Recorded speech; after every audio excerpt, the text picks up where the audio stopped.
Hello, everybody. I'm so sorry I'm late. What can I say? It takes a little bit to get up to look like this. It doesn't just happen overnight. Not a chance. No way, Gotta work at it.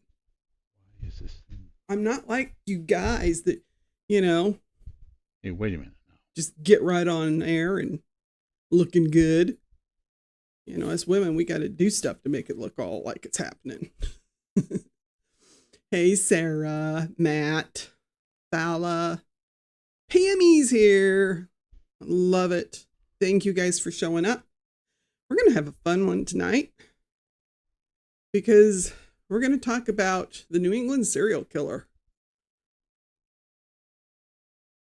Okay, I understand. Sometimes you got to take care of stuff. I'm going to take another drink. Now, the scary thing is Moo was being a good girl and napping while I was getting ready. So she'll probably wake up. Well, she's sitting over there in her bed. Just depends on how long. You mean before she gets up to be naughty? That's right. Well, we love our little Moo. Doc's going to have to get a Moo cam. She is a good girl. She's over there, taking a bath right now. But now we'll just all settle in and get ready because this one is a good one. I think it's an important one too. It's got some lessons for all of us. So, greetings to all of my truth seekers. He was a wild one, honey. Yes, those are some of the New England serial killers in the past. And some of them were wicked bad. Well, also, all serial killers are wicked bad, but some are worse than others. But, I mean, we got to talk about them because it's important. So I'm going to say hello to all my truth seekers and justice warriors.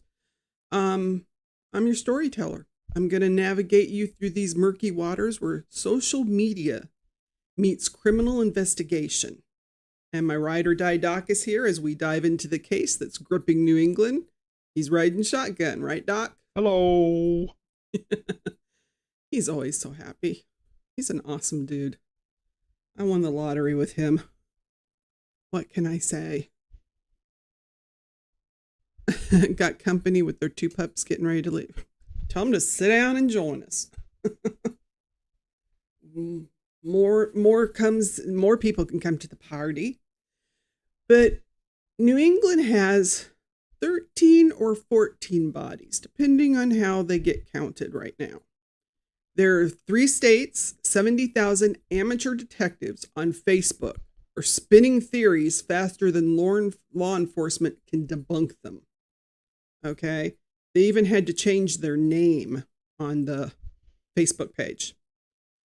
And I joined it, and there are some crazy people on there, let me tell you.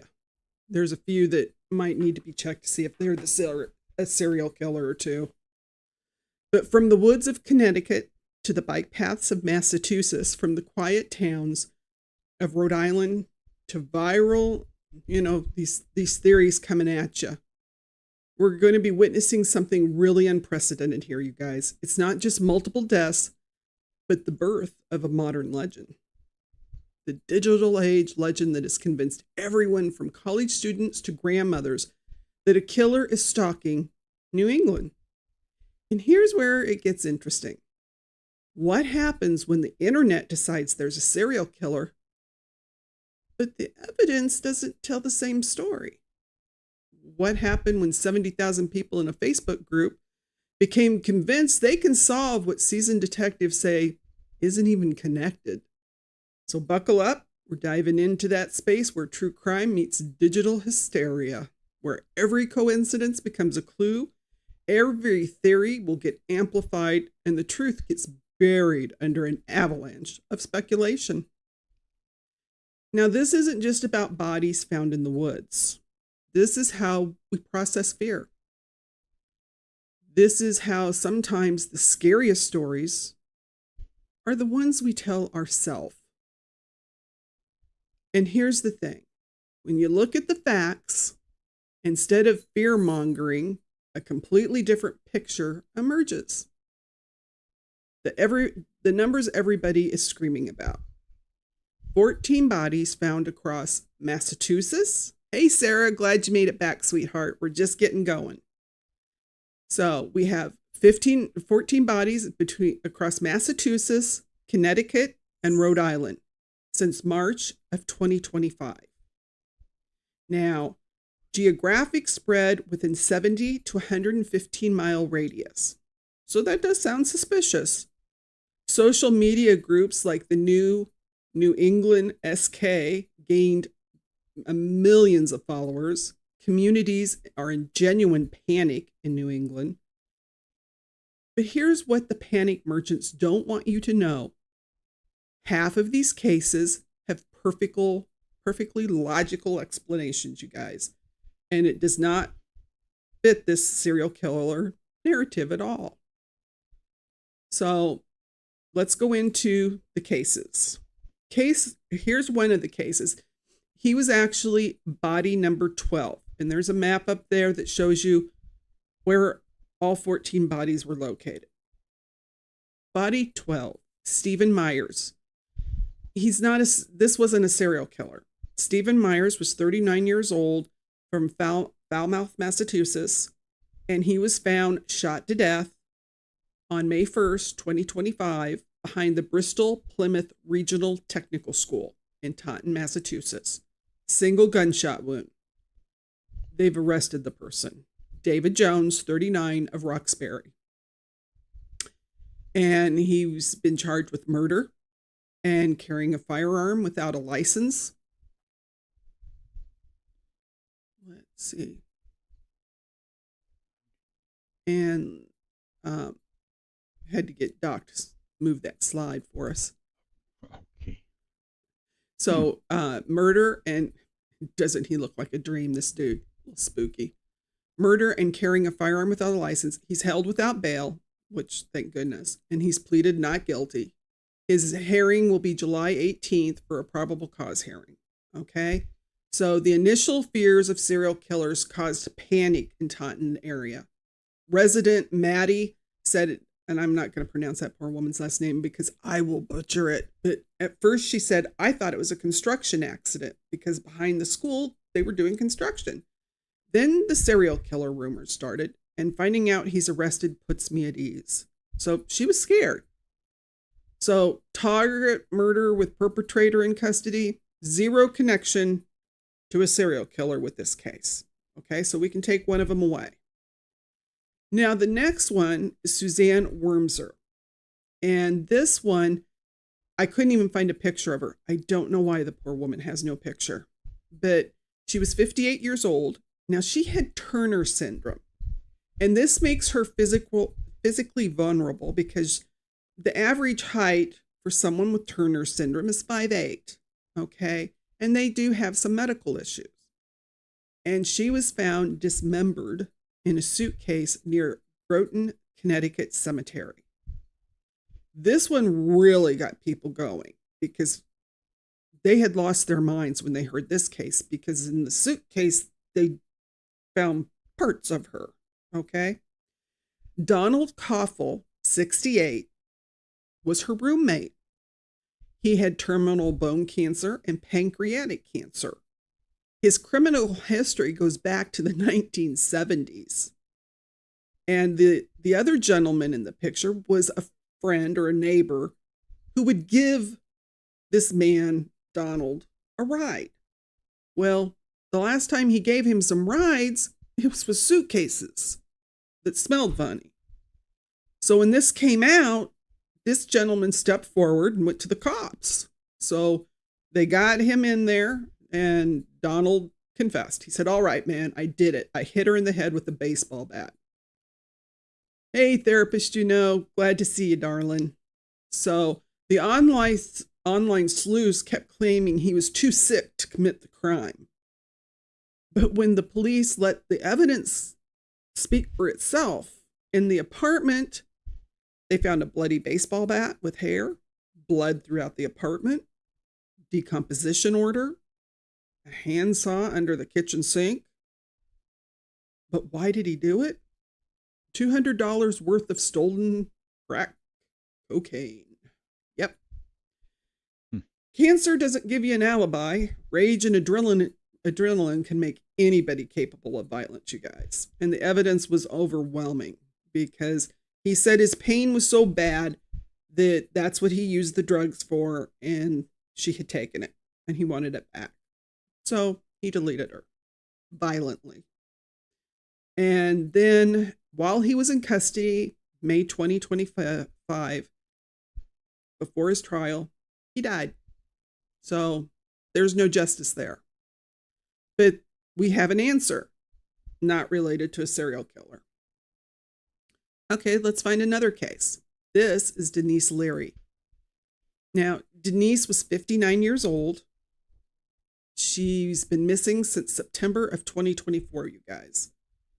But she suffered from paranoid schizophrenia, anxiety, and depression. Now, her son said that she had been going through some depression lately. She had moved back there to Connecticut to take care of her mother, who had been ill. And her son had come back to assist her, you know. And so he said there... Yeah, that's what I thought too. Therapist, you know. Look at it. She doesn't look 59 to me. Well, darling, you know what they say, black does not crack. Yeah. Unfortunately, some of us others have to deal with that. She's gorgeous. She was. And so when they finally found her on March 21st, 2025, on Rock Creek Road, which was just a short distance from her home. She was living with her parents, so she wasn't that far away. The police have said no signs of foul play were found during the autopsy.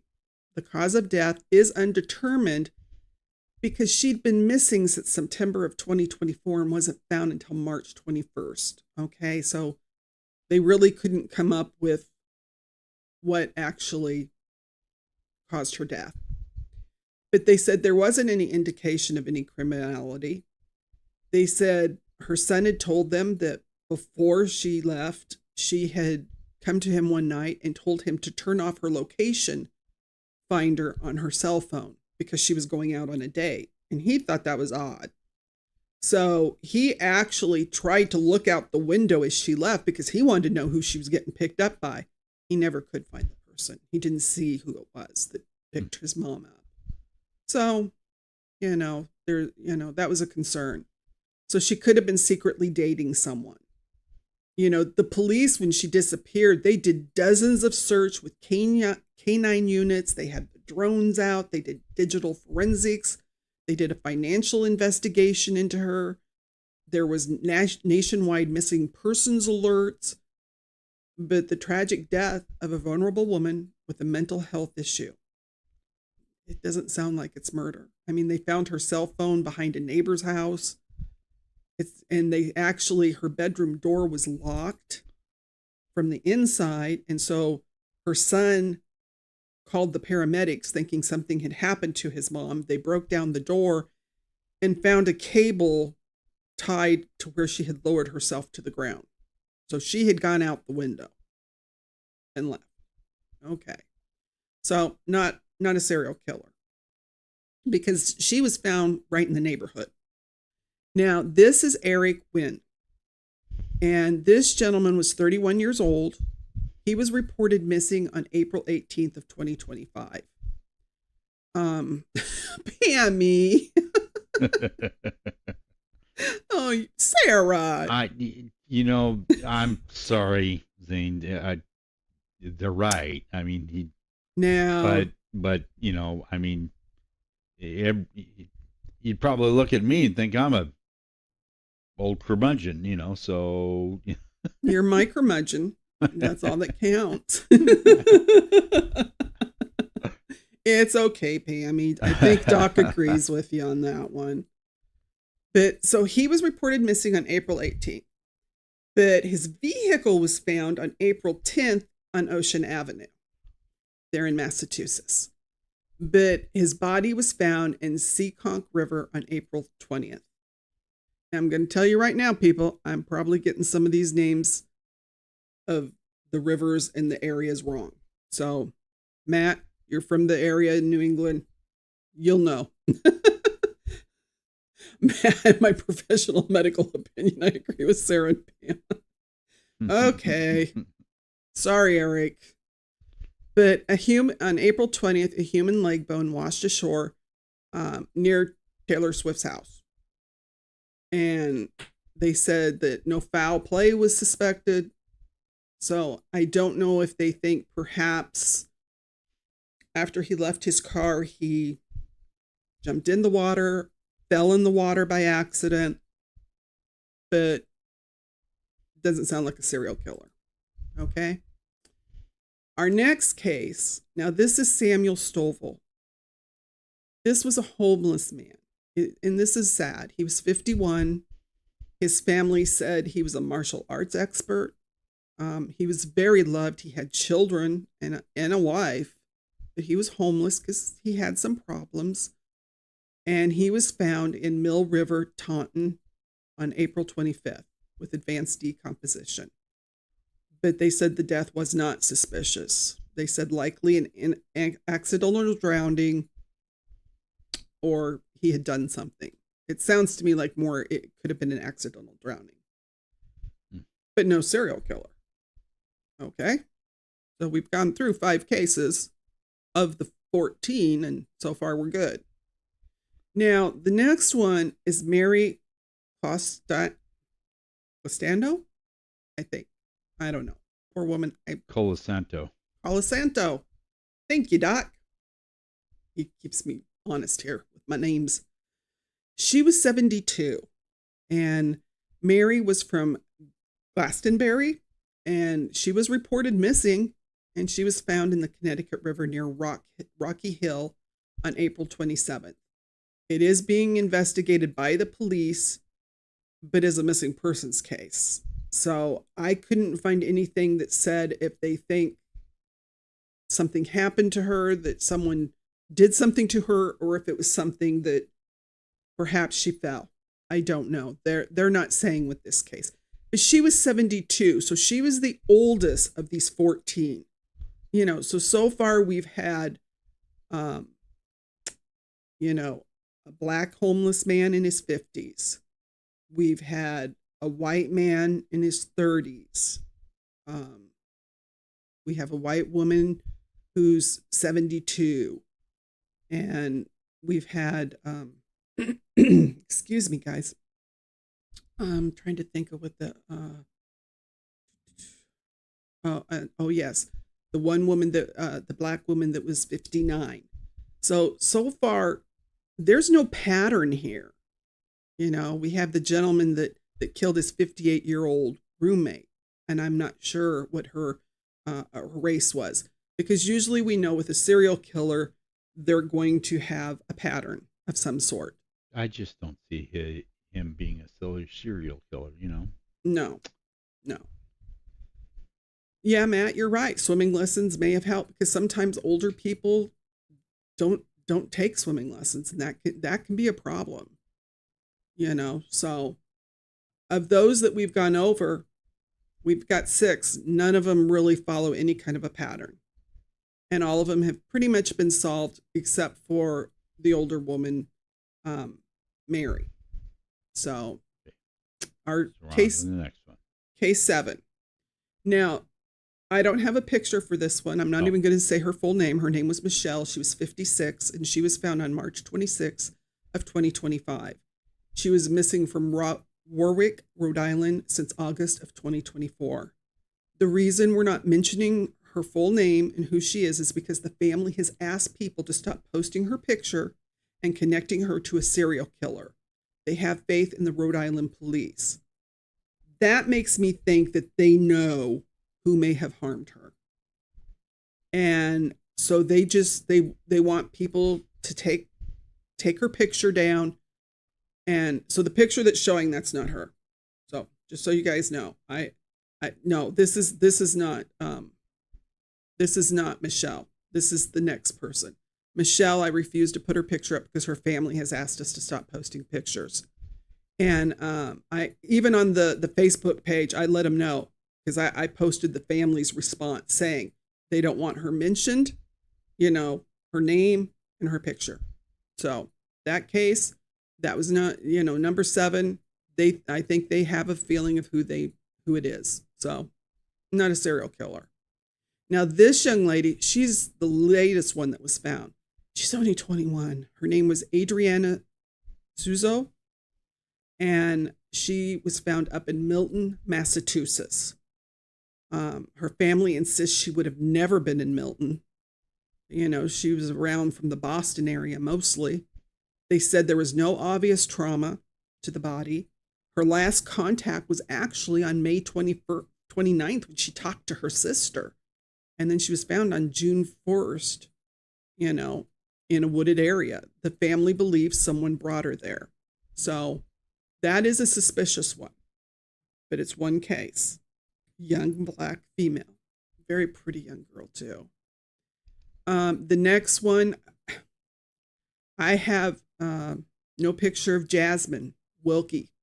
She was 34, and she was found on May 30th in New Haven, Connecticut. Now, she was found at Edgewood Park. There was no apparent trauma. It was a young woman found dead in a public park. And the police have been very quiet about this case. So we don't know. So here we have 2 women, one 21 and one who's 34.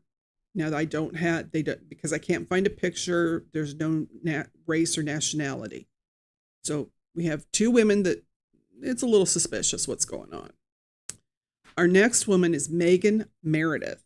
She's 45. Now, she was found on April 22nd in Springfield, Massachusetts. But this was initially ruled an unintended death, but it was reclassified as a homicide. She was found near a bike path because when they first got there, she was still breathing. So they tried to help her, but she passed. So she was found near a bike path. A lot of these cases, they are not telling you a lot of information. So we're going with what we can find. But this one, it seems to me that, maybe she was attacked. That would be my opinion. Our link to swimmers who were doing Smurf impressions. Oh, Matt. Well, then you're going to like the next one. Yeah. Okay. This is Paige Fannin. She's 35. And she was found on March 6th. Now, Paige was in Norwalk River, Connecticut. She was from New York, but found in Connecticut. But the weird thing was her personal items and clothing were on the riverbank. So that's really strange. But it doesn't sound like a serial killer. It sounds like someone that either they went swimming or they had someone with them and they were going swimming. But recently it had rained in the area and they said the river's currents were running really tough. So they're not sure how Paige got there, why she was there, because they didn't say they found a vehicle. Yeah, the personal items and clothing left on the riverbank, that's kind of a big clue right Norwalk. There. Okay, thank you. Yeah. Norwalk River. Yeah, so I don't know. I mean, she was a beautiful young lady, 35 years old, very loved by her friends and family. A lot of people said really nice things about her. So I don't think she sounds like the kind of person that would perhaps go out and do something to herself, but one never knows. Sounds to me like maybe someone took her out there. They were messing around, thought, hey, let's get in the water, and something bad happened and somebody took off. That would kind of what it sounds like to me.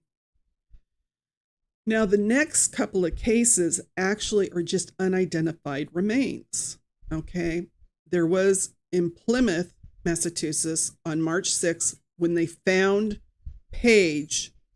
In Connecticut, over in Massachusetts, they found a skull. and just a skull. A gentleman was in the woods and he was looking for deer antlers, which is not my hobby. I'm not going to go looking for deer antlers, but hey, someone wants to, go for it, dude. So he found a partial skull. And this was in the woods off of Route 3, Plymouth, Massachusetts. They don't know the age. They don't know the gender. Everything's undetermined. They have sent it off to get information. Now, there are two families, one Sandra Crispo and Brittany McCormick from South Shore women that have been missing for years. So their families are really waiting to find out if perhaps this skull could be one of their loved ones. And not that you want their loved ones to pass, but if it would give them some answers, because they talked to Brittany's sister, they talked to Sandra's daughter, and they're just sitting there waiting. You know, they're hoping that they get an answer. So I'm not sure if that follows, you know, anything with a serial killer. It does seem suspicious, though. Now, Matt, I didn't say anything was wrong with looking for deer antlers. I just said that's not what I'm doing. I'm not going out in the woods looking for deer antlers, waiting for the ticks with the Lyme disease or weirdos that are taking bodies out there. You know, I don't want to run into them. Just not my idea of a fun afternoon.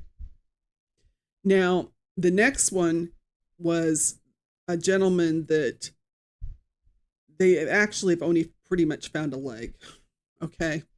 They have said that it is male. And yeah, they've put the information out. I know they're going to do some testing, but we'll have to wait and see what they can find, because it's they didn't get much. But they did say it was a male leg, bone remains, and that they think it's been there approximately a year. Okay, Sarah's good money in deer antler. Okay, well, if Sarah and Matt go into the woods to look for deer antlers, just let some of us know and give us your location on your cell phones. Okay, right, Doc? That's all we ask. Make sure you have an AirPod, you know, or something. Yeah, just so we can know that you're safe and sound. Okay, that's all we. Nowadays, there's too much technology. We have to be able to locate each other when there is trouble. Okay, now the next one was in Framingham. Remains were found April 10th, and this was during a brush fire. It was found near a homeless camp.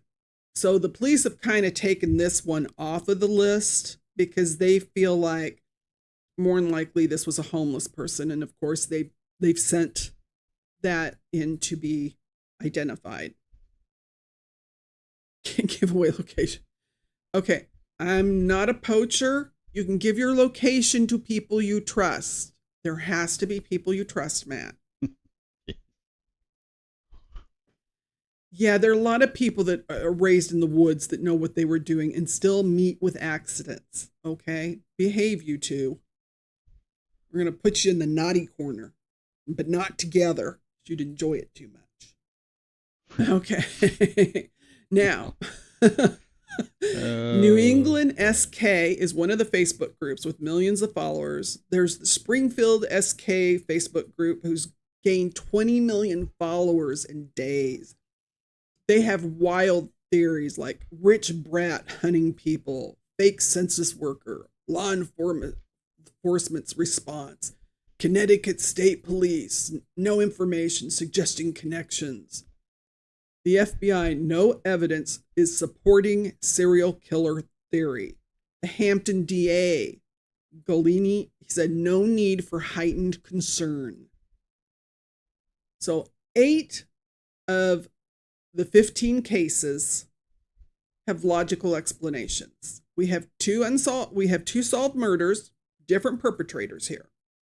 3 deaths that were ruled not suspicious, 2 missing person cases that were resolved, and 1 elderly missing person. Only 7 cases remain genuinely unexplained. 4 do involve younger women, so that is concerning. 3 are unidentified remains that we don't know how long that they have been there. So we don't have any forensic evidence that links any of these cases, because if they did, they would let people know. Because they're, I don't think these sound like cases. Now, I will say those 4, it is concerning with the 4 women. But the media amplification of unrelated deaths is a real issue. The social media echo chamber that's going on, creating this false pattern, saying, oh, it's women with round faces. Well, some of them, we don't even know what they look like. I don't know how they're getting that. Number 3, legitimate safety concerns for young women being overshadowed by hysteria. I think in any situation, all women and even men, you should need to know your surroundings. You need to know who's around you. You need to get off your cell phone as you're walking to a vehicle. Make sure you're parking in lit areas if you're going out at night. If you go with a group, you leave with the group. I don't care if you're a dude or a woman. You go with a group, you leave with your group. Because too many times we have these stories where, well, so-and-so wanted to stay behind and we didn't know anything would happen to him. Well, guess what? We have cases and cases of something happening to him. Right, Doc? Well, they need to take a little bit of responsibility for I know the one person might say they want to stay behind or whatever, but the rest of the group needs to have a backbone. They just because someone wants to stay in a bar and have another drink, doesn't mean that the rest of the group has to agree with that. Let's go home. Well, and if your friend's been drinking, and just grab them by the arm and drag them with you. Yeah. More than likely they'll go. So, but that's something we need to start even making sure that we're teaching our older children as they're getting older and going out with their friends. Never leave anybody behind. Let's see, Matt, sex trafficking is being looked into, a possibility with a few of the other cases. Yeah, I could see where that sex trafficking could be an issue. Usually though, they don't, Adriana, she was disappeared from May 29th to June 1st. Usually with sex traffickers, it sounds terrible, but they hold on to them longer. That's just a few days. And the same with Paige. She had been seen, I think, the day she disappeared in the afternoon, and then she was gone. And she was found a couple of days later. So those are just some wild cases. But there was a Facebook post in one of the groups tracking the deaths, alluding to bodies being buried by Scarborough Beach at Black Point. And Detective Sergeant Brent Kutzman said it didn't pass the immediate sniff test of being incredibly concerning, but not credible. He said that just how he described the bodies being buried, it was exciting, almost a novelization of some form of fictional writing. So what happened? Well, resources get drained because they have to check it out. He said that false burial claim forced, and I'm going to butcher this, not Narragansett? Wait a minute. Narragansett? We're both butchering that one. Wow. The police to deploy 5 officers for 2 to 3 hours. They brought in 2 state police cadaver dogs to search the area. They diverted resources from legitimate police work. So the public fear and confusion, the post generated dozens of calls and emails from concerned residents. It's really creating this panic that, the guys are having, the police are having a hard time keeping track of. It's overwhelming them with the inquiries because a lot of them are just fabricated claims. Matt, true, but Connecticut and Rhode Island are right in the middle of New York and Boston. So, yeah, no, I agree with you on that, Matt. They are. And it could be, it'll be interesting to see if they do some drug testing on these young ladies, because with sex traffickers, sometimes they do use drugs to get their cooperation. And if somebody overdoses them, because they said there didn't look like trauma on a couple of the bodies. So that could be a situation where perhaps somebody has overdosed someone to get them. It'll have to be looked at. But, I do feel sorry for the police, because people are just making up things, and that's not fair. It's not very nice. Because they're wasting the taxpayers' money. If you have if you've seen something, or you heard somebody tell you something, like the neighbor of Suzanne Wormser, when she was given the ride to Donald, and he knew he had taken him places with suitcases and they smelled. Yeah, he went and said something. That was credible, and he was doing right by going and talking to the cops. But just to come up with fanciful theories and contact the police, now that's crazy. I mean, it's one thing to get together and perhaps discuss cases and try and see if you can think of something outside the box, but to go that step further, to make the police chase their tail, that's not right. And that's where I have a problem. So the detective noted that the poster appeared to deliberately capitalize on existing fears about suspected serial killers. He was using genuine public concern for personal attention or entertainment. Just kind of like these people that do those swatting calls, Doc, where they'll, say something happened at somebody's home and the police just come raiding somebody's house and they're like, what's going on? Yeah. So, yeah, that doesn't need to happen. You're wasting time and money, and you're taking away because there could be a crime or something that they're needed. So people need to stop that, because I'm all for people getting together and doing some talking on cases to see if they can come up with stuff, because sometimes people all come from different walks of life, and you might have something in your life that you see a connection somewhere, that you've seen something or you've learned something that, hey, this could be a situation. Nobody looked at this part, and that would be valuable. But just to be writing out stories and causing trouble, I agree with you, Pammy. Yeah, people are sick and they're weird. They, Yep. for something like, people want to sensationalize everything, and get sick entertainment out of something, and that's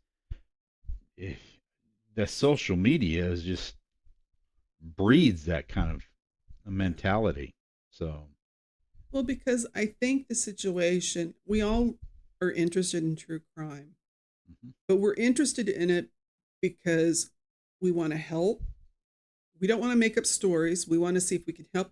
We also want to see if we can learn something, because you can always learn something about how you or your children or your family. So you can say, this is really, I've learned this by watching true crime. This is something I wouldn't have thought of, but now I know. So there is good parts, but then we're seeing the bad side. And that's what's happening with this case, is people are just going crazy. There's enough badness in the world without making more and making it up. Because, hey, we do know there are serial killers out there. That's not a fantasy. But if there isn't one in the area, why should you scare people? Yes, Fala, I have your hand socks on again. It helps with the arthritis and stuff in my hands. Keeps them warm. But let's see. So even when the claims seem credible, the police do have to go investigate. And due to public pressure and duty, Detective Kutzman explained, you have to do your due diligence, at least to debunk the claims. But the pattern of misinformation, the incident occurred amid broader serial killer speculation that Springfield police and prosecutors have also had to dismiss actively.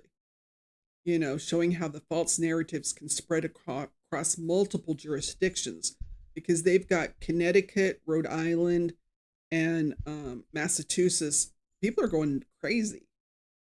So the case illustrates how social media rumors compel law enforcement to allocate significant time, taxpayer resources for these false, scenarios. And other crimes could be being committed and not getting caught because they're out there chasing their tail. Or also emergencies. If you're tying up, 911, you don't know what other kind of emergencies are needing help. So stop it if you're doing that. So is there a serial killer in New England?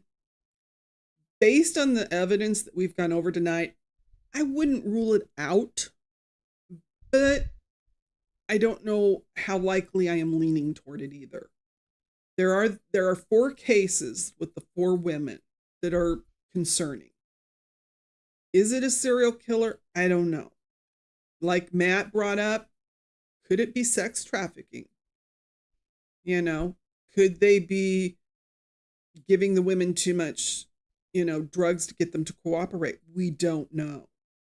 So there are some things to think about, but I think all the panic they're causing, if you want to tell your daughters or your sons, hey, be careful when you go out, it's dangerous. Yeah, that's fine.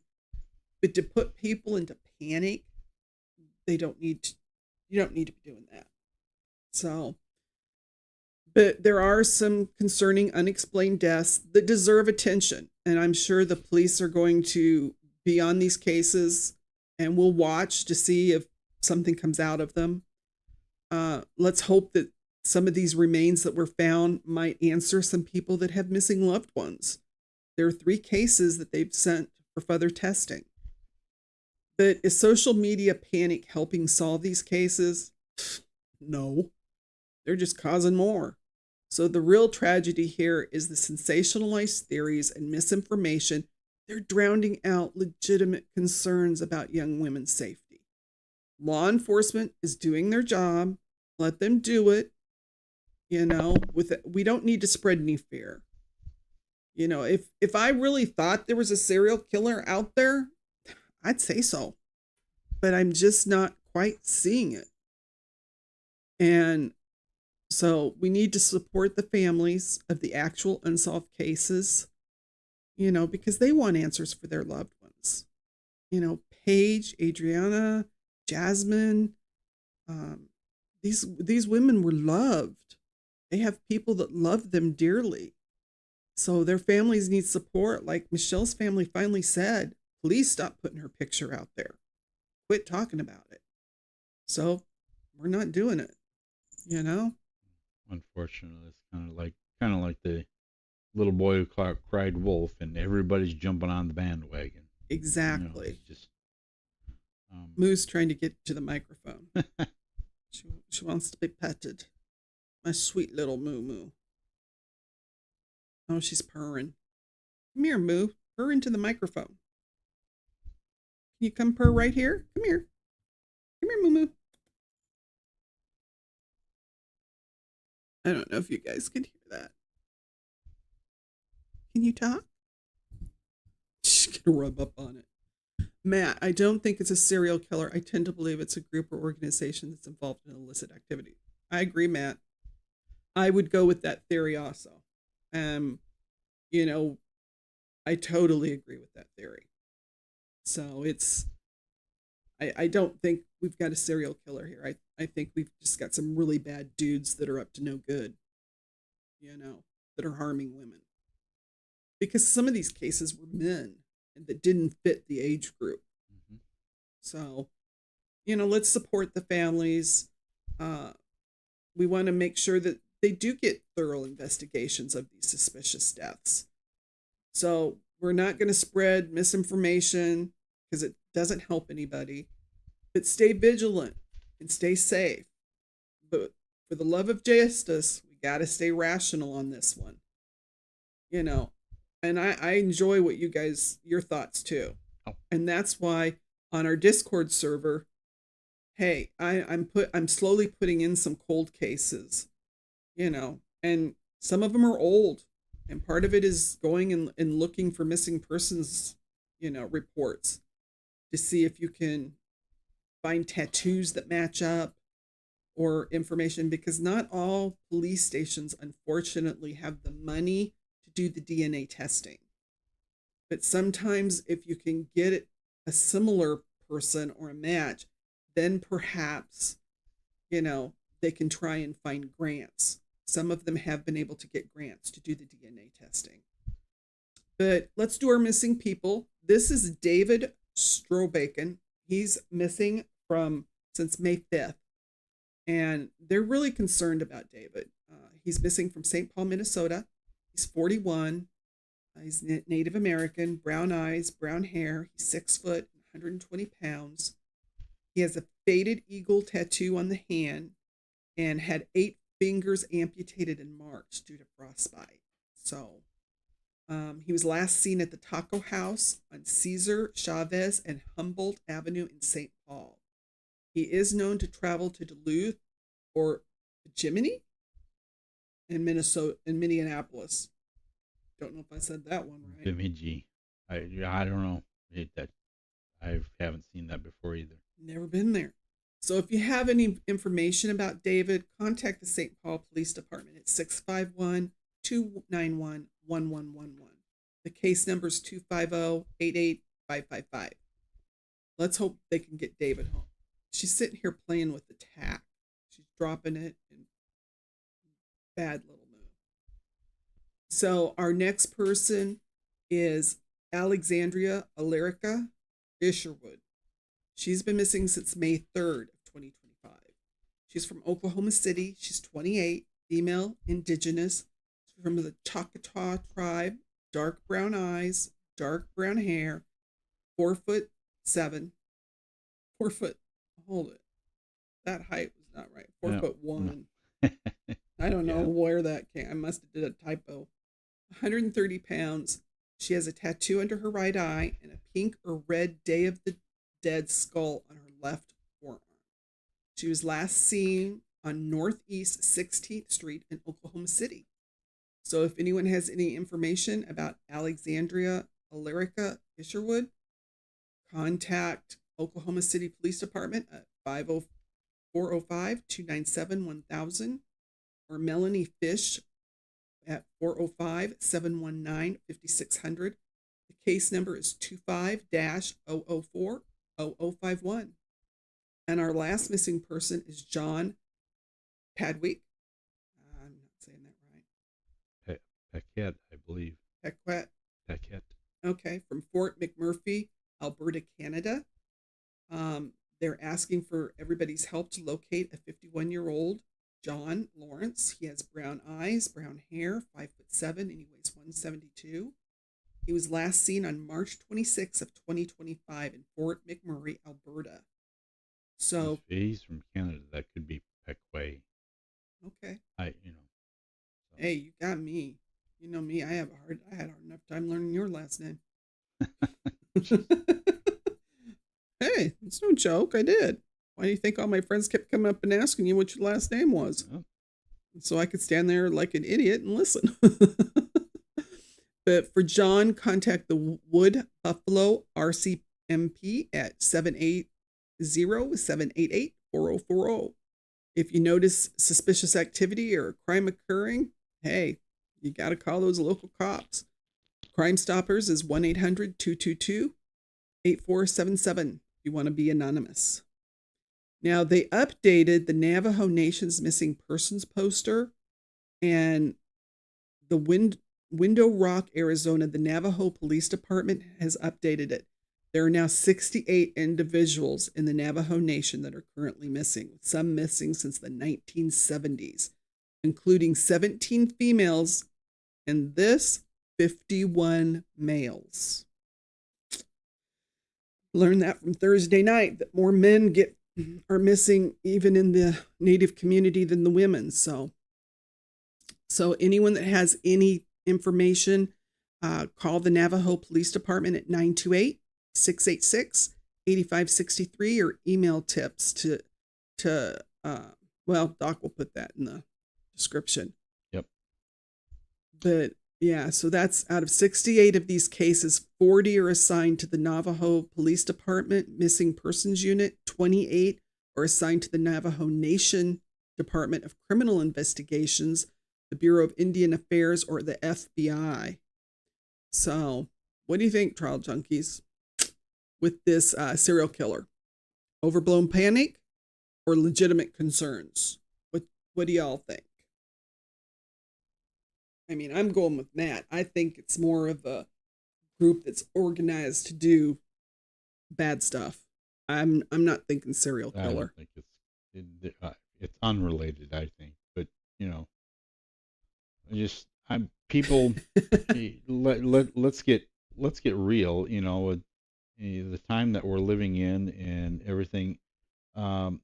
15 bodies. That sounds like a lot, but you have to think of how many people are either deleted or die of natural causes or right. or wander off into the woods or something and something happens to them. It's not. I'll just say 15 people is not beyond the realm of reality. Well, and a few of them have been missing since 2024. Yeah, if they've been missing for half a year. And I think the reason people got so excited was they all got found within a couple of months of each other. Mm-hmm. Well, you got to remember that was like March, April, and May when things are thawing. So, people that were missing for a while didn't get found during the colder or winter months, but now I think we're going to see more bodies in all different areas that, because of the weather, people are out more, people are out hiking or getting antlers in the woods. So, people are out there, out and about. So I think these people are going to get discovered. Matt wants to know if your last name's Holiday, Doc. Try. I'll be your Huckleberry. It's our favorite movie. What can I say? We're Tombstone fans. I think out of Tombstone, I like Val Kilmer's portrayal of Doc Holliday the best. I really do. Don't you? I think it was you look at Dennis Quaid, and he did a really awesome job in his portrayal of that, but Val Kilmer did it with just acting. Yeah. It's not like he lost a whole bunch of weight. Yeah, Dennis Quaid lost over 40 pounds, and he's a thin dude anyway. He lost 40 pounds to play Doc Holliday. Yeah. And but Val Kilmer, like you said, he just did it with acting. He got a dialect coach because he wanted to sound, like an aristocrat from that time period, because Doc Holliday was an aristocrat, a Southern aristocrat. And he really did an awesome job. And I do prefer Kurt Russell. Yeah. To Kevin Costner's portrayal. I do. Now I can't remember who were the. I don't know. I like both movies, so. I know you do. I'm not. Don't mess with the Iceman. I know. Yep. Oh, you guys didn't have that much snow this year up in Connecticut? Okay. We actually had snow here in Texas. That was insane. Yes. That was a sad loss when we lost Val Kilmer. He was a good actor. He really was. He could go into a role and you believed him, whatever he portrayed. He's a good actor. But what can I say? I love my Westerns. I miss Westerns. There's supposed to be a Western coming up in the theaters with Pierce Brosnan and who is the Samuel L. Jackson. Oh, yeah. I can't remember what it's called. No, we don't want the snow, Matt. That's why we left the North. We were up in Chicago when we came to Texas because we didn't want the snow What anymore. we had down here in Texas was just fine. For one time. Yeah. But I left the north for a reason. Exactly. Doc's from Wisconsin. Yep. So he knows what snow and cold is. I'm a California girl, so no, I don't like snow. And I did live in the Midwest because we met in Nebraska, of all places, where it's cheese curds. Yeah. Yeah. Doc's all about the cheese curds. The squeaky cheese curds. Ugh. Sorry, folks. Never, ever wanted to eat those. Ever. And my dad used to work at a cheese place in Iowa. And he would always stop when we went back to visit family to get cheese curds. It was like, no. You know, I've been vegan for over a decade now. Yeah. And if I had the opportunity for cheese curds, that might be a temptation right there. I don't know. Well, that surprises me, Doc, because you said that even crawfish wouldn't tempt you, and you loved crawfish etouffee when we lived in Baton Rouge, Louisiana. Yeah. And you said you'd turn that down. But cheese curds? Ugh. There's something wrong with you, dude. We used to, a long time ago, we used to put those in the microwave for about 10, 15 seconds. Uh-huh. And get them just warm enough so they were nice and squeaky. Oh, man, they were good. Well, now. But that's a long time ago. Yeah. So. Well, you made us our vegan pizza for movie night last night. Right. And the vegan cheese was really good. Yep. Okay, Fowla. We were just winding up. We were just chit-chatting because we missed y'all. But I know you wake up so early, sweetheart. I hope you had a good vacation. I hope you had fun.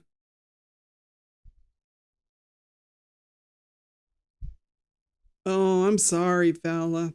When you've been off work for a vacation and you have to go back to work, it is rough.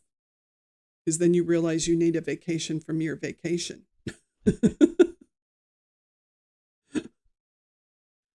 Oh my. Well, I guess we'll close out because I know everyone needs to get their beauty rest for tomorrow. But I appreciate you all coming tonight and hanging out with us. Maybe one of these days, Doc and I will just get on and chit chat with y'all. Just talk about who knows what. Not have a plan. Because surprisingly, I can be very ADHD with my stuff. But I can also fly by the seat of my pants, which sometimes scares Doc. That's why he's got some gray hairs. I think maybe 9 p.m. Maybe by Thursday night, I'll brush my hair and all that stuff, and actually you can all see what I look like. Hey, the alternate point of view. Racy was here. Love you, darling. And Racy and I, we got to get together and do a podcast. Because Racy and I can get on subjects, you guys, and it gets... Doc laughs at us because her and I can talk and re-talk and talk again. We have fun that way. So we're going to have to do that real soon. Everyone put in the comments, what is a good time? If we were just going to do a podcast to chit-chat some night, what would be a good night and what would be a good time? If you don't put it in the chat, put it in the comments below. I would really appreciate that. Because, we want to venture out and do some other things. We want to do some stuff that you guys want to see. It doesn't always have to be what we think's cool. We want to hear what you guys think is cool. Not Sunday or Thursday. No, it wouldn't be Sunday or Thursday. It'd be another day, but I want to know what day, what time. Like earlier. Oh, thank you. Doc did the thumbnail. I know thumbnails are hard sometimes. I did a crazy thing for Lori Vallow. I don't know if I sent it to you, Racy. I'll send it to you. It was funny. You'll love it. You'll get a kick out of it. Make sure you tell Bigfoot hi for me. That is her other half. He does not like to be mentioned on YouTube, so I have nicknamed him Bigfoot so that his name does not go out into the public airways. And we love Bigfoot. Monday or Wednesday at 7. Okay. 7 o'clock. Okay. An hour earlier. Monday or Wednesday. I think it'd probably be a Monday. Yeah. Monday would be a good day for us. We'll have to do that. Just pop on and say, howdy, folks. Yeah. Okay. Anybody has any other suggestions, like what you'd like to talk about or anything? Put it in the chat or put it in the comments, guys. I want to know because we're here for you. We're building a community with all of you guys. So we want this to be a fun place to hang out. Yes, we're always going to talk about some true crime and some trials and stuff. But if there's other things you want to talk about, let's do a chat on that and just hang out and chat. So I appreciate you coming. Remember, every killer relies on your silence. Don't be why we have to share another story on this channel. If you know something, speak up. Because that wasn't a mannequin. It never is. Until the next time, stay informed, compassionate, and seek justice. Make sure, you let everybody know about us. And we're going to do some fun stuff here. Have you heard someone is claiming... No. Racy, you're kidding. Oh, that. I bet John Walsh is beside himself. That's just mean. We'll talk. Hey, do you want to talk Monday night at 7 o'clock? We can start with that subject, Racy. That could be fun. Do you want to come join me over here? And we'll just pull it out and we'll have some fun and talk about that. And who knows what else we can get into, because with Racy and I, it's mischief and mayhem. What can I tell you? I love you all, and I will chat with you soon. I want your opinions. Please join our Discord server if you haven't. We can carry on the chat. There is a way to schedule events. We're going to have to do that. Already got a thumbnail, Racy. Ha ha. Oh, the use of psychedelics in treatment of PTSD. Okay. That would be an interesting subject. Yeah. Because I have heard some things about that. Okay. That's definitely on our list. We will talk about that because that is a good topic. Because the guy that came to talk to us about our foundation was talking about psychedelics the other day. It's a really cool dude. Okay, Tracy's volunteering there. Racy's going to volunteer. She's going to be the guinea pig. Because she is self-sacrificing that way. I want you guys to know she will sacrifice herself to help others. Sarah's joining you, Racy. Okay, I have a feeling I'm going to have to monitor the test because someone's got to be sober enough to watch what's going on. Yeah, me too. Okay, Doc and I will be the supervisors. We will watch. Ooh, that means I can carry a clipboard and wear a white coat. That'll be... No, I don't want to wear white. I want to wear black. I want a black coat. I'm not going to wear white. Okay. Well, I think we have a plan. I will be sending you some stuff, Racy, and I'm going to be checking into the psychedelics treatments for PTSD, and we'll probably see you guys probably Monday at 7 o'clock. We're going to have some fun. Okay, guys. Good night. I love you all. Ciao.